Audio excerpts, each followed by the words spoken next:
नमस्कार आणि सुप्रभात. सुप्रभात आजची खूप जास्त स्पेशल आहे कारण आज मी हिमाचल प्रदेश मनालीमधून सुप्रभात करते आहे. नंतर मी फोटोज आणि व्हिडिओज अपलोड करीन आणि इथली सगळं निसर्ग सौंदर्य जे भरभरून देवाने दिलेलं आहे ते तुमच्यापर्यंत पोहोचवण्याचा नक्की प्रयत्न करणार आहे. पण आजचा जो व्हिडिओ आहे ते 2 दिवस झाले आम्ही इथे हिमाचल प्रदेशमध्ये 3 दिवस झाले आम्ही फिरतोय आणि ते फिरत असताना ज्या काही गोष्टी खुपल्या, टोचल्या त्या तुमच्यापर्यंत पोहोचवण्यासाठी आज मी आलेली आहे. तुम्हाला असं वाटेल की खुपलेलं, टोचलेलंच का सांगता बरं तुम्ही?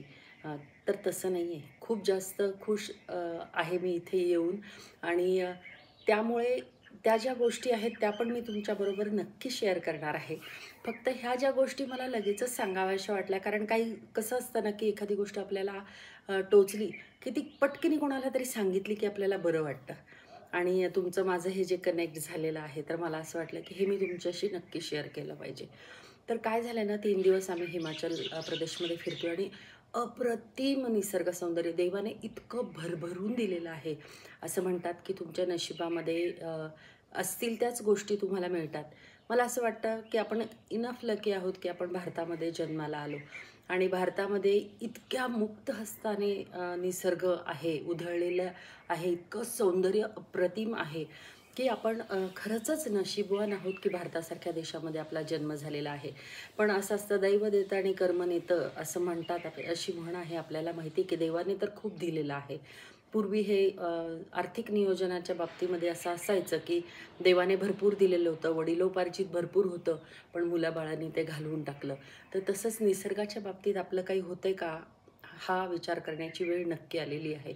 गेल्या 3 दिवसामध्ये फिरत असताना मी पाहते की डोंगरदऱ्यांमध्ये इतक्या अफाट प्रमाणामध्ये कचरा टाकला जातोय. प्लास्टिकच्या बाटल्या असू देत, रॅपर्स असू देत. प्रवास करताना एक साधी सोपी गोष्ट आहे की स्वतःची एक छोटीशी एक पिशवी आपल्याबरोबर ठेवा की जेणेकरून जो काही कचरा असेल तो त्यात टाकून जिथे तुम्ही जाता त्याच जागेमध्ये डस्टबिन जिथे दिसेल त्या डस्टबिनमध्ये तो कचरा टाकावा. एवढा एक साधा छोटी गोष्ट लोकांच्या का बरं लक्षात येत नाही? कालची गोष्ट तर मला फार म्हणजे गंमत वाटली की इथे हे हिमाचल प्रदेशामध्ये त्या बाबतीमध्ये खरंच खूप सजगता आहे. लोक खूप स्वच्छतेच्या बाबतीत जागरूक आहेत कारण त्यांना माहिती आहे की आपल्याला इथे ह्या निसर्गामध्ये राहायचं आहे आणि ह्या निसर्गाशी आपण छेडछाड ऑलरेडी करतोय कारण आपल्याला विकास हवा आहे आणि विकास हवा आहे तर बांधकामं होणार आहेत आणि टर्नल्स अप्रतिम झालेलं आहे. वाजपेयी टर्नल जो आहे, अटल टर्नल जो आहे तो अतिशय अप्रतिम आहे. अनुभव अतिशय अप्रतिम आहे. त्यामुळे विकास तर होणार आहे आणि विकासासाठी आपल्याला डोंगरदऱ्यांच्या बाबतीमध्ये काही तडजोडी ह्या कराव्या लागणार आहेत. पण मग आपल्या हातात काय आहे ते वाचवण्यासाठी? तर आपल्या हातात असं आहे की आपण किमान स्वच्छता ठेवावी. जे प्लास्टिक आणि जे प्रदूषण आपण सगळीकडे पसरवतोय. काल एका आजोबांनी त्यांच्या नातवाला बिस्किटचा पुडा दिला. बिस्किट काढून टाकल्याने रॅपर तिथेच टाकून दिला. तो दुकानदार म्हणतोय, "बाबूजी हा मत फेको, बाबूजी हा मत फेको." पण तो बाबूजी जो होता, तो बाबूजी त्याला असं वाटत होतं, की मी टूर मॅनेजरला पैसे देऊन हिमाचल प्रदेशात आलोय म्हणजे मी अख्खं हिमाचल प्रदेशच विकत घेतलंय की काय, असा त्याचा ॲटिट्यूड होता. म्हणजे सुशिक्षित माणसांना सुद्धा ह्या गोष्टी सांगाव्या लागतात आणि सांगितल्यानंतर पण त्यावरती आविर्भाव असा, की "तू कोण मला सांगणारा? मला कळतं." तुम्ही जर एवढे सुशिक्षित आहात, तर ही गोष्ट एकतर तुम्हाला सांगायला नाही लागली पाहिजे आणि जर सांगितली, तर मग तुम्ही ते तेवढं नम्रपणे ऐकलं पाहिजे, की "हो बाबा, आपल्या लक्षात आलं नाही." निसर्गाने खूप भरभरून दिलेलं आहे, ते सांभाळणं आपलं काम आहे आणि म्हणून माझी सगळ्यांना अशी नम्र विनंती आहे, की प्रवासात जाताना छोट्या-छोट्या डस्टबिन बॅग्स बरोबर ठेवा. जेणेकरून तुमचा दिवसभराचा जो कचरा असेल, जे वेस्टेज असेल, जर तिथे तुम्हाला डस्टबिन बॅग दिसली नाही, तर त्या डस्टबिन बॅगमध्ये टाकून तुमच्या रूमवरती तुम्ही जेव्हा जाल, तेव्हा ती पिशवी तुम्ही डस्टबिनमध्ये टाकली पाहिजे. आता तुम्हाला वाटेल, की ही इतकी साधी सोपी गोष्ट सांगण्यासारखी आहे का?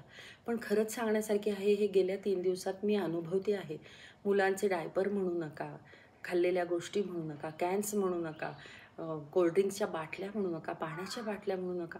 इतक्या प्रचंड प्रमाणामध्ये त्या डोंगरामध्ये फेकल्या जात आहेत आणि ते पाहून मला खरंच असं वाटतं. बरं, डोंगरामध्ये रस्ते केलेले आहेत सरकारने आणि आपण म्हणून तिथपर्यंत पोहोचू शकतोय, हे आपलं नशीब आहे. मग जर आपण तिथपर्यंत पोहोचू शकतोय, तर तिथे स्वच्छता ठेवण्याची आपली जबाबदारी नाही का? प्रत्येकच गोष्ट फक्त सरकारवर ढकलून सगळं काही सरकारने करायचं आणि मग आपण काय करायचं? एक साधी बेसिक गोष्ट आहे. आपण आपल्या घरामध्ये जशी स्वच्छता ठेवतो, आपल्या घराच्याबद्दल जी आपली आत्मीयता आहे, जे प्रेम आहे आपल्या घरातल्या लोकांबद्दल, घराबद्दल आणि आपण त्यामुळे घर अतिशय स्वच्छ ठेवतो. मग आपल्या देशाबद्दल हे प्रेम आपल्याला नको का? हा देश माझा आहे आणि त्यामुळे मला अ, माझ्या देशाला स्वच्छ ठेवायचा आहे, सुंदर ठेवायचा आहे, सुजलाम सुफलाम असा आपला देश आहेच आहे, तो तसाच राहावा म्हणून आपल्याला हे प्रयत्न करायला हवेत. नाहीतर मग असे पैशाची उपलब्धता भरपूर आहे म्हणून खूप लोकं टुरिस्ट येतात. इकडच्या लोकांचा पोटापाण्याचा व्यवसायच तो आहे. टुरिझमवर त्यांचं चालतंय म्हणून आपण त्यांची जागा विकत घेतलेली नाही आहे, हे आपल्याला समजलं पाहिजे. आणि त्याच्यामुळे जेव्हा आपण बाहेर पडतो तेव्हा ह्या गोष्टीमध्ये खूप जागरूकतेने वागलं पाहिजे, असं मला खूप तीव्रतेने जाणवले आणि म्हणून मला असं वाटलं की हा विषय तुमच्यापर्यंत पोहोचवला पाहिजे. काय सौंदर्याची व्याख्याच करता येणार नाही, इतकं अप्रतिम हिमाचल आहे. प्रत्येकाने ज्याला जसं जमेल तसं त्याने नक्की हिमाचलमध्ये यावं आणि पाहण्यासारखी इतकी ठिकाणं आहेत. तिथे बर्फात सुद्धा लोकं, काल आम्ही रोहतांग पासला गेलो होतो, तर तिथे सुद्धा लोकं खाऊन पिऊन असं कागदं फेकून देत होते. मला म्हणजे वाईट वाटत होतं, की ह्या लोकांना एवढा साधा सेन्स नसावा, सिव्हिक सेन्सची ही गोष्ट ही तुमच्यामध्ये उपजत असली पाहिजे. आपण घरात असं वाटेल तिथे कचरा टाकतो का? मग तुम्ही बाहेर गेल्यानंतर असा कचरा का टाकता? हे समजलं पाहिजे. आता हा खरं तर विषय खूप साधा आणि प्रत्येकाला माहीत असणारा आहे. प्रत्येकाला हे माहिती आहे, की पर्यावरणाचा ऱ्हास होतोय, प्लास्टिक जिथे-तिथे नाही टाकलं पाहिजे, कचरा जिथे-तिथे नाही टाकला पाहिजे, हे सगळ्यांना समजतंय आणि खूप जण ह्याच्यावरती पोटतिडकीने बोलतात. मी पाहिलं काल तिथे शिमल्याहून मनालीला येत असताना एक मोठीच्या मोठी टीम तरुण मुलांची स्वच्छतेसाठी ग्लोव्ज घालून ती मुलं तिथे काम करत होती. पुढची पिढी आहे आशादायी. मला खरंच कधी-कधी असं वाटतं, की पुढची पिढी जास्त सजग आहे. मधल्या पिढीला थोडासा हा प्रॉब्लेम आहे, की त्यात काय झालं? त्यात काय एवढं मोठं? अशा पद्धतीचे ॲटिट्यूड थोडासा असतो आणि ती ती मुलं सगळी ही जी घाण केलेली आहे, ती सगळी स्वच्छता करत होती. तर मला असं वाटतं, की ह्या बाबतीमध्ये सगळ्यांनी नक्की विचार करावा आणि थोडीशी स्वच्छता, आपला निसर्ग चांगला राहावा या बाबतीमध्ये प्रत्येकाने प्रयत्न करणं आवश्यक आहे. पुन्हा भेटूच. धन्यवाद.